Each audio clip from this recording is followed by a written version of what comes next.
우리 삶이 고단하고 힘이 들 때에 우리는 자신도 모르게 이러한 생각을 하게 되지요. 다 포기하고 싶다. 내가 포기하고 싶을 때 포기하게 되면 하나님께서 예배해 놓으신 놀라운 은혜와 축복을 누릴 수가 없습니다. 하나님께서 기뻐하는 사람은 누구냐 하면 포기하고 싶은 그 순간이 있다 할지라도 포기하지 않고 믿음으로 끝까지 승리하는 모습을 가지게 될 때에 하나님께서는 결국에는 그 인생에 손을 들어주시고 하나님께서 반드시 축복해 주실 줄로 믿습니다. 그리스도인이란 한마디로 말한다라고 한다면 믿음으로 살아가는 사람들이다, 이렇게 말할 수가 있겠습니다. 요즘에 나오는 TV 프로 가운데 나는 가수다라고 하는 프로가 있습니다. 왜 나는 가수다라고 하는 이 프로가 시청자들에게 뜨거운 반응을 받고 있을까?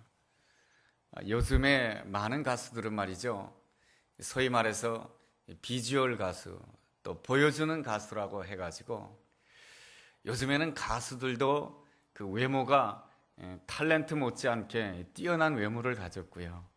또 가수들이 또 춤을 얼마나 이렇게 잘 현란하게 춤을 추는지 모릅니다. 그러한 시대 속에서 진정한 가수의 생명이 뭐냐 했을 때 가수의 진정한 그 생명은 노래라고 하는 것이죠.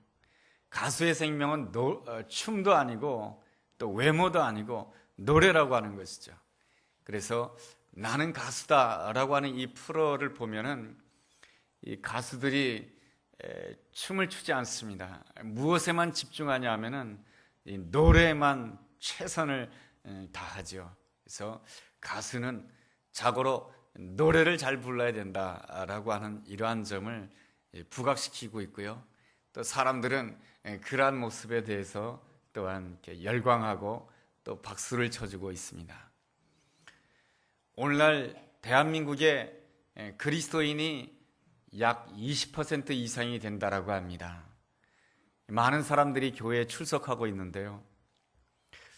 나는 과연 사람들 앞에서 그리스도인이다 라고 이렇게 분명하게 말을 할 수가 있는가라고 하는 것입니다. 그리스도인에게는 가수에게서 생명은 노래이듯이 우리 그리스도인에게 있어서 가장 중요한 것은 믿음인 것입니다. 믿음이 있느냐, 믿음이 없느냐. 그 믿음이라고 하는 것이 무엇이겠습니까? 내가 하는 일이 잘 될 것을 믿습니다. 내가 원하는 것이 다 이루어질 줄로 믿습니다. 이렇게 믿습니다고 해서 그 사람이 정말로 믿음이 있는 것인가? 그렇지가 않습니다. 우리는 이 믿음에 대해서 좀 더 성경이 어떻게 말하고 있는지를 우리는 좀 더 주목해 볼 필요가 있겠습니다. 오늘 우리는 이 아브라함의 생애를 통하여서 믿음이 무엇인지를 살펴보기를 원합니다.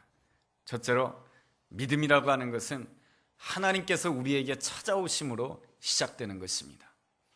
하나님께서 아브라함의 인생 가운데 찾아오시게 되었을 때 아브라함의 믿음 생활이 시작되었습니다.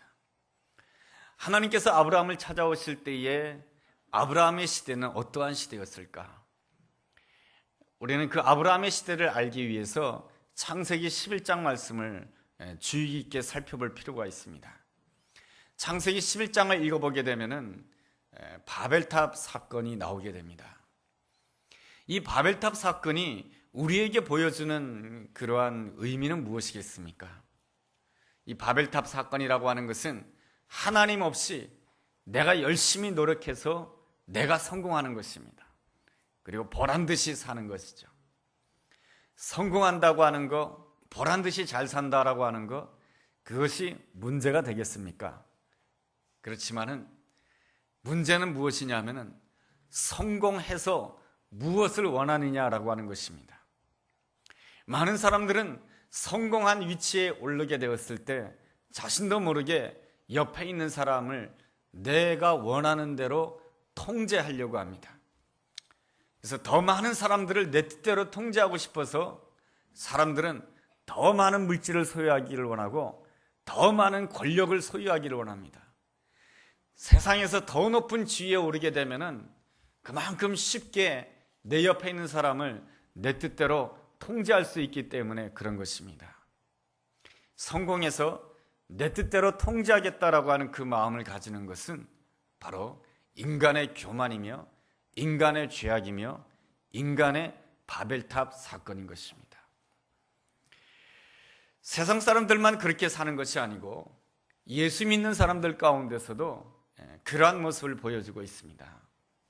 예수님을 따르는 제자 가운데 베드로라고 하는 사람이 있습니다. 베드로라고 한다면 누구보다도 예수님을 따르는데 열심인 사람입니다. 여러분, 제자란 누구입니까? 예수님이 가시는 그 길을 잘 따라가는 것이 제자가 아니겠습니까? 그런데 제자 가운데 제자, 수제자인 베드로는 예수님께서 십자가의 길을 가시려고 했을 때에 베드로는 어떻게 말을 하고 있습니까? 주여, 그리하지 마옵소서.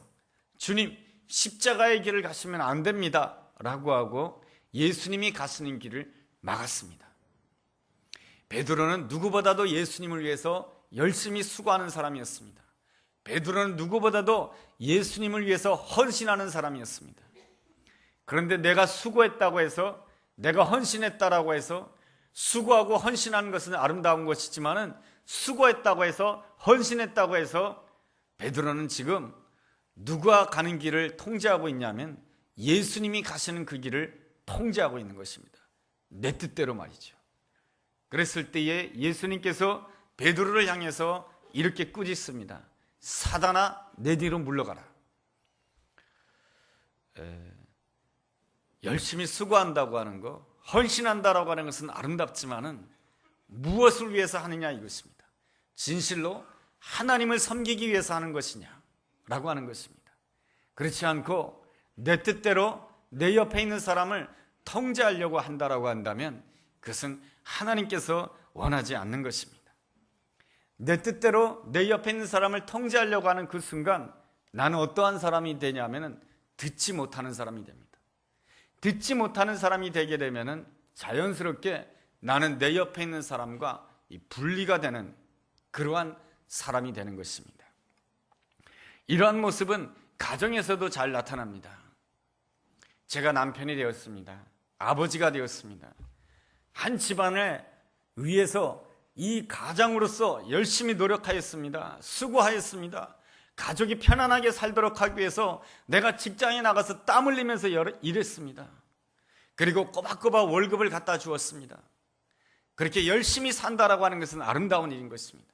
그런데 내가 열심히 살았다, 내가 수고했다라고 하는 그 사실 때문에 내가 원하는 대로 내 뜻대로 아내를 통제하고 내가 원하는 대로 내 뜻대로 내 자녀가 가야 될 길을 내 뜻대로 통제한다라고 한다면 거기에는 어떠한 일이 벌어지게 되겠습니까? 그때는 남편과 아내가 분리가 되는, 그리고 부모와 자녀 간에 이 분리가 되는 일들이 일어나게 되는 것입니다. 남편만 그러겠습니까? 아내도 마찬가지인 것입니다. 아내 역시 남편을 위해서 내조하였습니다. 자녀를 열심히 양육하였습니다. 이때까지 수고했습니다. 땀 흘렸습니다. 노력했습니다. 너무 잘한 것입니다. 그렇지만 그랬다 해서 내가 내 뜻대로 남편을 통제하려고 했을 때, 그리고 자녀들이 가는 길을 내가 양육했으니까 내 뜻대로 통제하려고 했을 때는 남편과 분리가 되는 것입니다. 그리고 자녀들과 분리가 되는 유혹을 받게 되는 것입니다. 이것이 바로 죄인된 모습이며 이것이 바로 이 바벨탑을 쌓는 그러한 사건의 모습인 것입니다. 우리 하나님은 언제나 분리하기보다는 연합하기를 기뻐하시는 하나님이십니다. 성자 하나님은 성령 하나님과 연합하기를 원하시고 성령 하나님은 성자 하나님과 연합하기를 원하시는 그러한 하나님이십니다. 삼위일체 하나님은 언제나 연합하기를 원하시는 하나님이세요. 뿐만 아니라 삼위일체 세 분 하나님끼리 연합하기를 원하실 뿐만 아니라 연약한 우리와도 연합하기를 원하십니다. 하나님께서는 우리와 연합하기 위해서 이 땅에 어떠한 모습으로 오셨습니까? 아기 예수님으로 오셨습니다. 아주 연약한 아기 예수님으로 오셨습니다. 여러분, 아기 예수님이 어떻게 내 뜻대로 내 옆에 있는 사람을 통제할 수가 있습니까? 결단코 통제할 수가 없습니다. 예수님께서 이 땅에 오셔서 하신 일이 무엇이냐면 십자가 지고 골고다 산상을 오르셨습니다. 십자가 지고 골고다 산상을 오르신 예수님께서 어떻게 내 뜻대로 내 옆에 있는 사람을 통제할 수가 있겠습니까? 그럴 수가 없는 것입니다. 예수님께서 아기 예수로 오셨다라고 하는 것, 예수님께서 십자가를 지셨다라고 하는 것은 하나님의 뜻에 온전히 순종하는 것입니다. 온전히 하나님의 말씀을 듣고 하나님의 뜻에 순종함으로 인하여서 아기 예수님, 그리고 또한 십자가의 길을 걸어가는 모습이 연약한 모습으로 보였지만 그 모습을 통해서 하나님과 인간의 연합이 이루어지게 되는 것입니다. 이렇게 뭡니까? 겸손하게 연합하고자 할 때에는 어떤 역사가 있습니까? 서로 듣고자 하는 마음이 있습니다. 그리고 서로 섬기고자 하는 마음이 있습니다. 그런데 우리가 듣기를 싫어하고 섬기는 마음을 가지고 있지 못하고 내 말을 많이 하고 내 뜻대로 타인을 통제하려고 했을 때 우리는 바벨탑을 쌓는 사람이 되고 맙니다. 바벨탑은 반드시 무너지게 되어 있습니다. 왜 그렇습니까? 바벨탑을 쌓게 되면은 나와 내 옆에 있는 사람의 대화가 통하지 않는 것이죠. 대화가 통하지 않으니 서로가 어떠한 마음을 가지게 되냐면은 분리하고 싶은 유혹에 빠지게 됩니다. 그리고 분리의 상처를 경험하게 됩니다. 이러한 모습이 바로 하나님 없이 살아가는 사회의 모습이며 하나님 없이 살아가는 가정의 모습인 것입니다. 아브라함의 시대가 이러하였습니다. 끊임없이 바벨탑을 쌓는 이 세상 가운데서 하나님의 말씀을 듣고 하나님 말씀에 순종하는 믿음의 사람 한 사람을 하나님께서는 찾기를 원하셨습니다. 그 사람이 바로 아브라함인 것이죠. 그래서 하나님께서 아브라함에게 찾아와 주셨습니다. 믿음의 생활은 어디에서 시작되는 것입니까? 하나님께서 나에게 찾아와 주셔서 말씀하시고 내가 그 말씀을 들을 때부터 시작되는 것입니다. 이 듣는다라고 하는 것 참 어렵습니다. 사람들은 말하기는 좋아도 잘 듣지를 못합니다. 이 성경을 보면은 언제 듣는 역사가 일어납니까? 사도행전 2장을 보면은 성령이 임하게 되었을 때 온 세상 사람들이 각자 자기의 언어로 듣게 되는 역사가 일어났다라고 말씀해주고 있습니다. 성령님께서 함께 하실 때에 말씀을 듣는 역사가 일어나는 것입니다. 오늘 우리가 읽은 창세기 12장 1절 말씀 보면 이런 말씀이 있습니다. 여호와께서 아브라함에게 이르시되, 여호와께서 아브라함에게 말씀하시고 아브라함이 그 하나님의 말씀을 그 듣는 순간부터 이 아브라함의 믿음의 여정이 시작되는 것입니다. 아브라함은 하나님의 말씀을 겸손하게 듣고 있습니다. 하나님의 말씀을 겸손하게 들을 수 있었던 이유가 무엇입니까? 그것은 바로 이 아브라함에게 부족함이 있었기 때문에 그렇습니다. 아브라함의 부족함이라고 하는 것이 무엇입니까? 자기의 부인 사라가 아기를 낳지 못했다라고 하는 것입니다. 자기의 부인 사라가 아들을 낳지 못했다라고 하는 것입니다. 요즘은 뭐 아들을 낳으나 안 낳으나 뭐 그런 것에 대해서 크게 문제가 되지 않지만 고대 사회 속에서는 이 아들을 낳지 못한다고 하는 것은 커다란 수치요 부끄러움이었던 것입니다. 이 내가 부족하다고 하는 그 사실 때문에 이 아브라함은 겸손할 수가 있었고 겸손할 때에 하나님의 말씀을 들을 수가 있었던 것입니다. 내가 부족하다고 생각되었을 때 사람은 쉽게 내가 틀리다라고 고백할 수가 있는 것입니다. 내가 틀리다라고 고백하는 것은 꼭 윤리적으로 틀렸다라고 하는 뜻이 아니고요. 내가 하나님 앞에서 겸손하게 나는 틀립니다, 나는 죄인입니다라고 고백하는 것은 이러한 뜻을 가지고 있습니다. 나는 나 스스로 선한 것을 만들어낼 수 없는 사람입니다라고 고백하는 것입니다. 그러한 모습이 바로 믿음의 모습인 것이죠. 그 선함은 바로 누구만이 만들어내냐면 하나님만이 만들어내신다라고 고백하는 것이 온전한 믿음의 고백이고 또한 신앙의 고백인 것입니다. 한 목사님께서 소형차를 몰고 가시는데 너무 바쁘게 몰고 가다 보니까 신호를 제대로 지키지 못하고 앞에 가는 외제차를 들이받았습니다. 그 외제차는 굉장히 비싸 보이는 차였습니다. 야단이 났습니다. 그런데 말이죠, 그리고 이 소형차는 거의 폐차되기 일보 직전이었습니다. 차문을 열자마자 두 사람이 나와서 동시에 하는 말이 있었습니다. 그건 뭐냐면은 혹시 몸 상하지 않았습니까? 제일 먼저 두 사람은 서로에게 누가 먼저라고 할 것 없이 몸 상하지 않았습니까? 이러한 질문을 했던 것입니다. 그 다음에 목사님께서 그분에게 말씀을 드립니다. 외제차 운전자에게 제가 잘못됐습니다. 제가 틀렸습니다. 자동차 수리센터에 가시고 견적을 뽑으시면은 저에게 연락을 주십시오. 제가 보험회사에다 연락할 것이며 제가 보상해 드리겠습니다. 그러자 외제차 운전자는 당신이 빨리 자기 잘못을 인정해 주셔서 너무나도 고맙습니다 하면서 서로 명함을 주고 헤어졌습니다. 그렇게 헤어졌는데 전화 연락이 오지 않는 거예요. 그리고 나서 며칠 후에 한 중형 자동차가 교회 앞으로 배달이 되었습니다. 그리고 나서 편지 한 장도 동봉이 되어 있었는데 그 편지에는 이러한 내용이 쓰여져 있었습니다. 목사님, 지난번 사고 때 배웠던 아무개 집사입니다. 저는 사업을 하는 사람인데 목사님께서 그렇게 작은 차를 타고 다니시는 것이 마음이 편안하지 않았습니다. 외람되지만 주님의 이름으로 이 자동차를 선물해드리고 싶습니다. 그리고 제 차는 이미 고쳤으니까 마음 쓰지 마십시오. 여러분, 이 자동차 사고가 났을 때 특별히 외제차와 부딪혔으니 무슨 생각이 들겠습니까? 자칫하면은 내가 바가지를 쓰겠구나, 이러한 생각이 들지 않겠습니까? 그렇다라고 한다면은 자기 자신도 모르게 목소리를 크게 내고 내가 잘못한 것이 없다라고 말하고 싶은 것이 대부분 인간의 욕망인 것입니다. 그렇지만은 그 목사님께서는 내가 잘못했습니다, 내가 틀렸습니다, 너무나도 쉽게 고백하는 것입니다. 그렇게 함으로 인해서 하나님께서는 그 목사님께서 생각지 못했던 놀라운 해결책, 굉장한 해결책으로 하나님께서 축복해 주셨다라고 하는 그러한 이야기입니다. 여러분, 언제 하나님의 음성을 들을 수가 있겠습니까? 내가 틀렸다라고 생각했을 때, 나 자신은 선을 만들어낼 수 없다라고 고백했을 때 우리는 성령님께서 역사해 주시는 것이고, 성령님께서 역사해 주실 때에 하나님의 말씀이 들려지는 것이고, 그 하나님의 말씀이 들려지게 되었을 때 우리 삶 가운데 내가 생각지도 못했던 하나님 보시기에 좋았더라의 역사가 우리 삶 가운데 반드시 일어나게 될 줄로 믿습니다.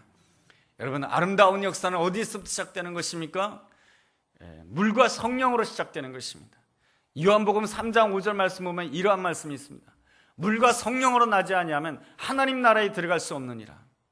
물과 성령으로 나지 아니하면 이게 무슨 뜻입니까? 말씀과 성령으로 시작되지 아니하면은 하나님 나라의 놀라운 기쁨과 축복을 누릴 수 없다라고 하는 것입니다. 다시 말하면은 내 연약함을 고백하는 가운데 성령님께서 역사해 주시고, 성령님께서 역사해 주시면 말씀이 들리는 역사가 일어나고, 말씀이 들리는 역사가 일어나게 되면 하나님의 나라가 내 삶 가운데 임하게 되고, 하나님의 나라가 내 삶 가운데 일어나게 된다라고 한다면 내가 생각지도 못했던 놀라운 역사가 일어난다라고 하는 것입니다. 이것이 바로 성경의 증언이며 하나님의 말씀인 것입니다. 그러므로 우리는 항상 사모해야 되는 것입니다. 주여, 말씀이 들리기를 원합니다. 그 말씀이 내 마음 가운데 새겨지기를 원합니다. 성령님께서 역사하실 때 그러한 일이 날 것이며, 말씀이 들려지게 되었을 때 그냥 말씀을 듣는 것만이 되는 것이 아니고 말씀이 현실이 되고, 말씀이 놀라운 사실이 되고 축복이 되는 귀한 역사가 우리 가운데 일어나게 될 줄로 믿습니다. 둘째로, 믿음이라고 하는 것은 내가 의지하던 것들을 다 내려놓고 오직 하나님 한 분만을 바라보는 것이 믿음인 것입니다. 오늘 12장 1절에 보면 하나님께서는 아브라함에게 이렇게 말씀하십니다. 너는 너의 고향 친척 아버지의 집을 떠나라고 했습니다. 고향 친척 아버지의 집이라고 하는 것은 무엇입니까? 내가 평소에 의지하던 모든 것들인 것입니다. 하나님께서는 내가 의지하던 그 모든 것들을 내려놓으라고 하는 것입니다. 그리고 오직 하나님 한 분만을 바라보라고 하는 것입니다. 그랬을 때에 하나님의 말씀이 들린다라고 하는 것이죠. 우리에게는 다 나 자신의 집착이 있습니다. 내가 이루어야 되겠다라고 하는 목표가 있습니다. 그렇지만은 오늘 성경은 우리에게 말씀해 주고 있습니다. 내가 의지하는 것, 네가 집착하는 것, 네가 바라는 것까지도 다 내려놓으라고 하는 것입니다. 그리고 나서 하나님을 바라보게 되었을 때 하나님은 정말로 나에게 필요한 축복을 주신다라고 하는 것이죠. 하나님께서 주시고자 하는 그 축복이 무엇이냐면 2절 말씀에 이러한 말씀이 있습니다. 내가 너로 큰 민족을 이루게 하시겠다. 큰 민족이라고 하는 것은 숫자가 많다라고 하는 의미도 있지만은 여기서 큰 민족이라고 하는 것은 너로 하여금 탁월한 사람이 되게 해주겠다라고 하는 것입니다. 영적으로 탁월한 사람이 되게 해주겠다라고 하는 것입니다. 너 자신의 그 모든 것들을 내려놓고 오직 하나님을 바라본다라고 한다면 너는 영적으로 탁월한 사람이 될 것이며, 영적으로 탁월한 사람이 될 때에 경제적으로도 탁월한 사람이 되고 문화적으로도 탁월한 사람이 되고 사회적으로도 탁월한 사람이 되게 해주겠다라고 하나님께서 약속해 주고 있는 것입니다. 여러분, 요한삼서 1장 2절 말씀에 보면 그런 말씀이 있지 않습니까? 내 영혼이 잘된 같이 범사가 잘 되기를 원하노라. 이 모든 것들은 다 하나님의 말씀인 것이죠. 내가 오직 내 자신을 내려놓고 오직 주님을 바라보기로 결정한다라고 한다면 하나님께서는 우리를 얼마든지 영적으로 탁월한 사람, 사회적으로도 탁월한 사람, 경제적으로 탁월한 하나님의 사람으로 세워질 줄로 믿습니다. 그렇게 되었을 때 어떤 사람이 됩니까? 영향력을 끼치는 사람이 되는 것이죠. 그래서 두 번째, 하나님이 주시는 축복이라고 하는 것은 내 이름을 창대하게 해주겠다. 그리고 나서 하나님께서 이 아브라함에게 주시고자 하는 세 번째 축복이 3절 말씀에 나와 있는데요, 그 3절에 나와 있는 축복이 무엇이냐면 너를 축복하는 자에게는 내가 복을 내리고 너를 저주하는 자에게는 내가 저주할 것이다. 이것은 무슨 말씀이냐면 하나님께서 아브라함을 향해서 너는 나와 공동 운명이 될 것이다 라고 하는 것입니다. 누군가 너를 축복한다라고 한다면 그건 나를 축복하는 것이고, 누군가 너를 저주한다라고 한다면 그건 나를 저주하는 것이다. 그러니까 너를 축복하는 자에게는 내가 복을 내릴 것이며 너를 저주하는 자에게는 내가 저주할 것이다 라고 하는 것입니다. 하나님께서 우리에게 놀라운 말씀을 주신 것이죠. 너는 나와 공동 운명이라고 하는 것입니다. 얼마나 큰 축복입니다. 하나님께서 이러한 놀라운 축복을 주신 그 이유가 무엇입니까? 3절 하반절에 이러한 말씀이 있습니다. 땅의 모든 족속이 너로 말미암아 복을 받을 것이니라. 하나님이 허락하시는 그 아름다운 축복은 나 자신에게만 머무는 것이 아니고 나 자신을 통해서 아름답게 흘러가게 될 줄로 믿습니다. 여러분, 그러므로 날마다 사모해야 되는 것입니다. 하나님, 내 자신을 내려놓기를 원합니다. 내 감정을 내려놓기를 원하고요, 내 집착을 내려놓기를 원합니다. 내가 오직 하나님만을 바라보기를 원합니다. 그랬을 때 우리 하나님께서는 나를 통해서 축복이 흘러가게 되는 그 아름다운 역사를 반드시 성취시켜 줄 줄로 믿습니다. 셋째로, 믿음이라고 하는 것은 순종하는 것입니다. 하나님께서는 그 아브라함으로 하여금 고향 갈대아 우르 땅을 떠나라고 했습니다. 그런데 아브라함이 잘 순종했습니까? 잘 순종하지 못했어요. 아브라함이 갈대아 우르 땅을 떠나서 하나님께서 보여주시는 땅, 가나안 땅으로 곧바로 오지 못하고 어디에 머물게 되냐면 하란 땅에 머물게 됩니다. 여러분, 지리학자들은 이렇게 말합니다. 아브라함이 살았던 그 갈대아 우르 땅과 가장 비슷한 땅이 어떤 땅이냐면 하란이라고 하는 땅이죠. 그렇게 말해주고 있습니다.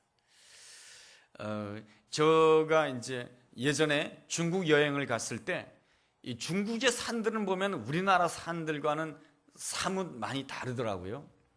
그러다가 어느 지역을 가니까 그 이름은 기억이 나지 않는데 이 황산 쪽을 이렇게 여행을 했었는데 어느 지역을 가보니까 그 지역은 내가 늘 보았던 이 설악산과 똑같더라고요. 그 모습 보니까 그 지역이 너무 내 마음에 정겨운 거예요. 이 아브라함도 그랬던 것 같습니다. 하나님의 뜻에 따라서 이 갈대아 우르 땅을 떠났지만 하란 땅에 이르러 보니까 그 갈대아 우르 땅, 그 하란 땅이 내가 예전에 살던 갈대아 우르 땅과 너무 비슷한 거예요. 그러다 보니까 이 아브라함이 그 하란 땅에 머무르게 됩니다. 그렇다 할지라도 하나님께서는 이 아브라함을 책망하지 않습니다. 우리 하나님께서는 참 오래 기다리시는 하나님이십니다. 잘 말씀을 듣지 아니하면은 또 말씀해 주시고 듣지 않으면 또 말씀해 주시는 하나님이십니다. 하나님은 우리를 부르실 때 완벽한 사람을 부르는 것이 아닙니다. 저 사람을 보니까 순종 잘할 것 같다 해가지고 그 사람만 부르고 선택하시는 하나님이 아니십니다.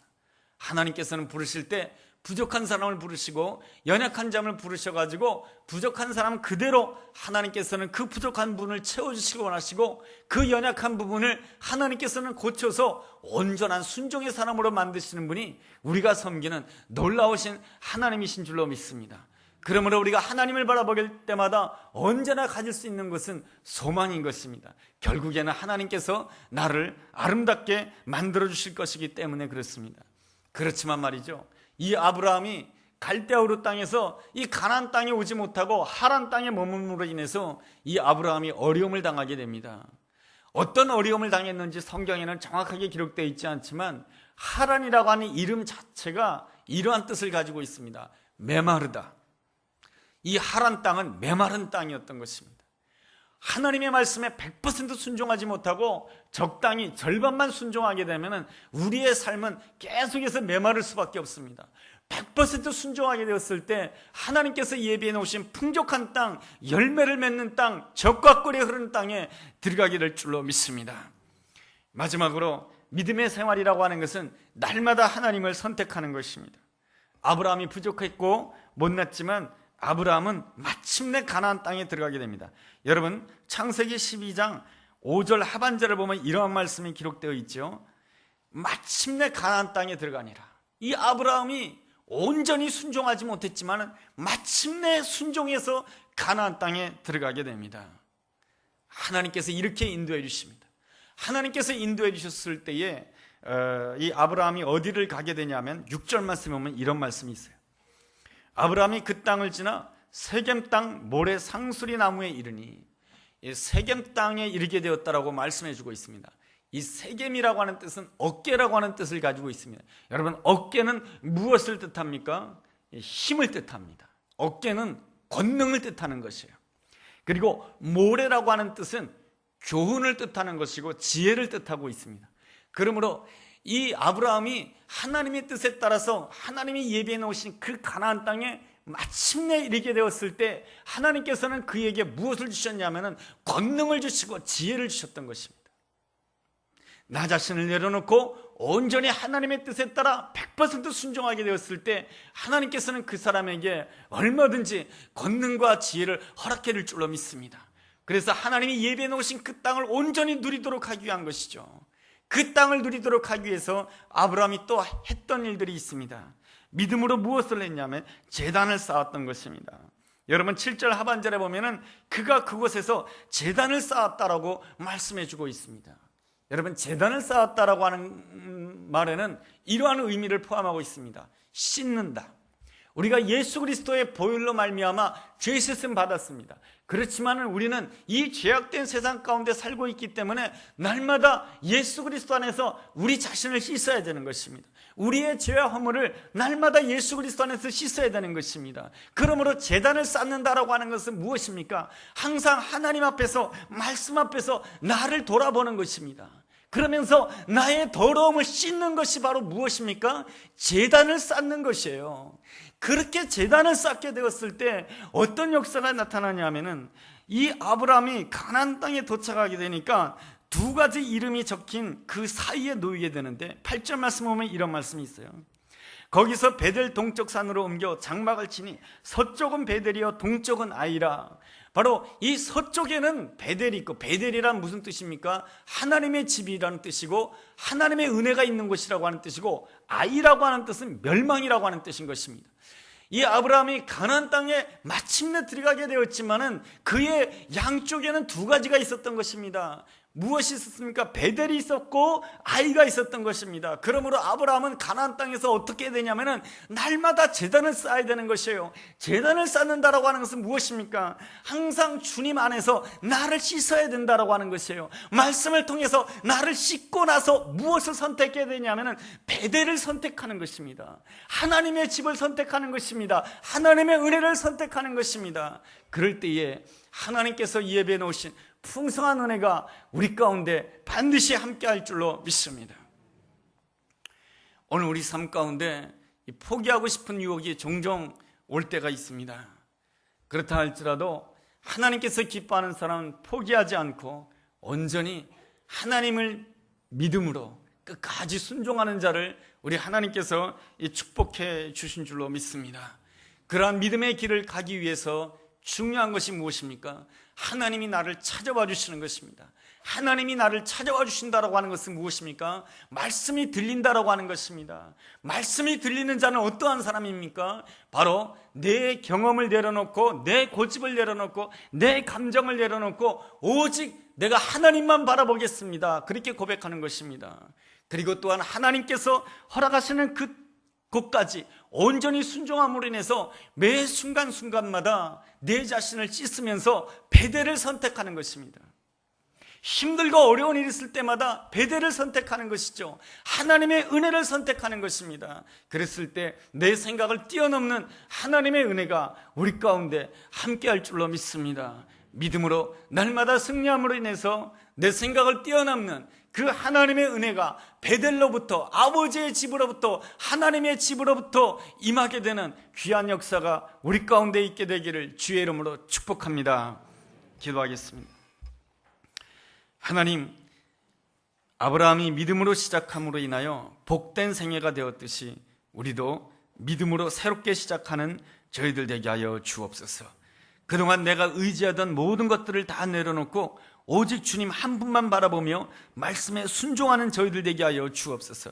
그래서 우리가 날마다 하나님을 선택함으로 인하여서 하나님이 베푸시는 은혜 가운데 승리하는 우리 모두가 되도록 축복하여 주옵소서. 예수님의 이름으로 기도드렸습니다. 아멘.